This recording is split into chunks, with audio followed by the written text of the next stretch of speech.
தம்பிக்கு ஒரு குழந்தை பிறந்து அந்த குழந்தைய பரவாயில்ல நீங்கள் வளங்க அப்படின்னு சொல்லி அந்த ஒரு மூமெண்ட் வந்து இன்னொரு அந்த போல்டாக ஒரு ஸ்டெப் எடுத்து பரவாயில்ல சார் அது வந்து ரொம்ப ஈஸியான விஷயம் இல்லை ஆமாம் இட்ஸ் வெரி டஃப். இது வந்து டஃப்ங்கிற சென்ஸ் அவங்க ஒரு நிமிஷம் கூட யோசிக்கல இதுக்கெல்லாம். நான் தான் ரொம்ப திங்க் பண்ணேன். அவங்க ரொம்ப வருஷமாக என்ன சொல்லிட்டு இருந்தாங்க இதை.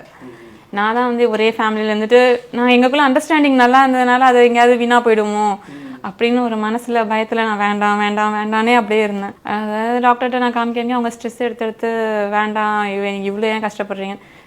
நான் கேட்டப்போ கூட அவங்க வந்து ஒரு நிமிஷம் கூட யோசிக்காமல் எனக்கு அக்செப்ட் பண்ணிட்டு ஏன் நீங்கள் கவலைப்படுறீங்க எனக்கு வந்தாலே நான் ஒத்துக்கிறேன் வந்து ஒத்துக்கிட்டு அவங்க உடனே இன்னொன்று என்னன்னா அந்த குழந்தைய பார்க்க கூட இல்லை. அவங்க பிறந்தோடனே அந்த பிறந்த குழந்தைய கூட அப்படியே டாக்டர் எடுத்து வந்து என் கையில் கொடுத்தோன்னே எனக்கே ஒரு நிமிஷம் புரியல. பேபி பிறந்தோடனே ஃபஸ்ட்டு பார்க்குற ரைட்ஸ் வந்து அவங்களுக்கு தான் இருக்கு இல்லையா, எவ்வளோ தான் இருந்தாலும்.